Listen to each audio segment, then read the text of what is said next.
നമസ്കാരം, മലയാളി വാർത്തയിലേക്ക് സ്വാഗതം. പൗരത്വ ഭേദഗതി നിയമവുമായി ബന്ധപ്പെട്ട് വലിയ രീതിയിലുള്ള വിമർശനങ്ങളും അതുപോലെ തന്നെ വലിയ രീതിയിലുള്ള പ്രതിഷേധങ്ങളുമാണ് കേരളത്തിൽ അരങ്ങേറിക്കൊണ്ടിരിക്കുന്നത്. ഇപ്പോൾ ഇതാ കേരളം നിർണായകമായ ഒരു നീക്കം നടത്തിയിരിക്കുകയാണ്. കേരളം സുപ്രീം കോടതിയിൽ ഹർജി നൽകിയിരിക്കുകയാണ്. പൗരത്വ നിയമ ഭേദഗതി നടപ്പാക്കുന്നതിനെതിരെയാണ് കേരളം ഹർജി നൽകിയത്. കേരളം ഹർജി ഫയൽ ചെയ്തത് നിയമം നടപ്പാക്കുന്നതിൽ നിന്നും കേന്ദ്രത്തെ വിലക്കണമെന്നാവശ്യപ്പെട്ടാണ്. ഹർജിയിൽ ഉന്നയിക്കുന്ന വാദം കേന്ദ്രത്തിന്റേത് നിയമവിരുദ്ധമായ നടപടിയെന്നാണ്.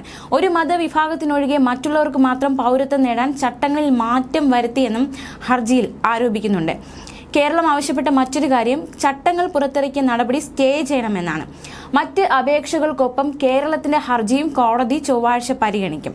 എന്തായാലും നിർണായകമായ ഒരു നീക്കം തന്നെയാണ് സുപ്രീം കോടതിയിലേക്ക് ഇപ്പോൾ കേരളം നടത്തിയിരിക്കുന്നത്. ഈ പൗരത്വ നിയമ ഭേദഗതിയുമായി ബന്ധപ്പെട്ട് CAA ഇന്ത്യൻ ഭരണഘടനയുടെ മതേതര സ്വഭാവത്തിനെതിരാണ് എന്നും ഹർജിയിൽ കേരളം വ്യക്തമാക്കുന്നുണ്ട്.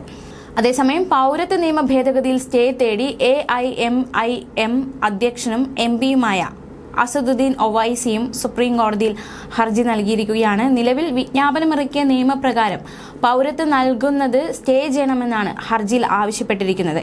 എല്ലാ നടപടിക്രമങ്ങൾക്കും സ്റ്റേ നൽകണമെന്നും ഹർജിയിൽ വ്യക്തമാക്കുന്നുണ്ട്. CAA നിയമത്തിനെതിരെ സുപ്രീം കോടതിയിൽ ഹർജികൾ ഉള്ളതിനാൽ നടപ്പാക്കുന്നത് നിയമവിരുദ്ധമെന്നും ഒവൈസി ഹർജിയിൽ വ്യക്തമാക്കി. അതേസമയം ഈ ഒരു CAAയുമായി ബന്ധപ്പെട്ട് വലിയ രീതിയിലുള്ള പ്രതിഷേധം, വലിയ രീതിയിലുള്ള വിമർശനമൊക്കെയാണ് കേരളത്തിൽ ഉന്നയിക്കപ്പെട്ടത്. പ്രത്യേകിച്ച് മുഖ്യമന്ത്രി ഈ ഒരു നിയമത്തിനെതിരെ വലിയ രീതിയിലുള്ള പ്രതിഷേധമാണ് ഉയർത്തിയത്. ഈ പൗരത്വ ഭേദഗതി നിയമവുമായി ബന്ധപ്പെട്ട് ഇന്ന് കോൺഗ്രസിനോട് ചില നിർണായകമായ ചോദ്യങ്ങൾ മുഖ്യമന്ത്രി ചോദിച്ചിരിക്കുകയാണ്. അദ്ദേഹത്തിന്റെ ഫേസ്ബുക്ക് കുറിപ്പിന്റെ പൂർണ്ണരൂപം ഇങ്ങനെയാണ്: കോൺഗ്രസ് മറുപടി പറയുമോ? പൗരത്വ ഭേദഗതി നിയമം നടപ്പാക്കുന്നതിൽ കോൺഗ്രസിന്റെ അഖിലേന്ത്യാ നേതൃത്വം ഔദ്യോഗികമായി ഇതുവരെ പ്രതികരിക്കാത്തത് എന്തുകൊണ്ട്? AICC പ്രസിഡന്റ് ചോദ്യങ്ങളിൽ നിന്ന് ഒളിച്ചോടിയത് എന്തിന്? ഭാരത് ജോഡോ ന്യായ് യാത്രയിൽ പൗരത്വ ഭേദഗതി നിയമത്തെക്കുറിച്ച് മൗനം പാലിക്കുന്നത് എന്തുകൊണ്ട്? ഇന്ത്യയിൽ പൗരത്വ ഭേദഗതി ബില്ലിനെതിരെ പ്രക്ഷോഭം ആളിപ്പടർന്ന 2019 ഡിസംബറിൽ രാഹുൽ ഗാന്ധി എവിടെയായിരുന്നു? ബിൽ അവതരിപ്പിച്ചപ്പോഴും തൊട്ടു പിന്നാലെയും അദ്ദേഹം പാർലമെന്റിൽ ഹാജരായി നിലപാട് പറയാതിരുന്നത് എന്തുകൊണ്ടാണ്? പൗരത്വ ഭേദഗതി വിഷയത്തിൽ BJP സർക്കാരിനെതിരെ വിശാലമായ ഐക്യം രൂപപ്പെടുത്താൻ രാജ്യത്തെ മുഖ്യ പ്രതിപക്ഷ കക്ഷിയായ കോൺഗ്രസ് എന്തുകൊണ്ട് മുൻകൈ എടുത്തില്ല?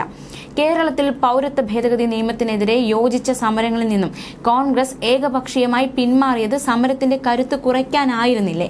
യോജിച്ച സമരങ്ങളിൽ പങ്കെടുത്ത കേരളത്തിലെ പ്രാദേശിക കോൺഗ്രസ് നേതാക്കൾക്കെതിരെ അച്ചടക്കവാൾ ഓങ്ങിയത് ആരെ പ്രീതിപ്പെടുത്താനായിരുന്നു? ഡൽഹി കലാപ സമയത്ത് ഇരകൾക്കൊപ്പം നിന്നത് ഇടതുപക്ഷമായിരുന്നില്ലേ? സംഘപരിവാർ ക്രിമിനലുകൾ ന്യൂനപക്ഷവേട്ട നടത്തിയ ആ ഘട്ടത്തിൽ കോൺഗ്രസ് മൗനത്തിലായിരുന്നില്ലേ? NIA ഭേദഗതി ബിൽ പാർലമെന്റിൽ പാസാക്കിയത് കോൺഗ്രസും BJPയും ഒരുമിച്ചായിരുന്നില്ലേ? ന്യൂനപക്ഷ സമൂഹങ്ങളെ ലക്ഷ്യമിടുന്ന ഈ നിയമ ഭേദഗതിക്കെതിരെ ലോക്സഭയിൽ കേരളത്തിൽ നിന്ന് വോട്ട് ചെയ്തത് CPIM MP മാത്രമാണ് എന്നത് നിഷേധിക്കാനാകുമോ എന്നതടക്കമുള്ള ചോദ്യമാണ് മുഖ്യമന്ത്രി ഉന്നയിച്ചത്.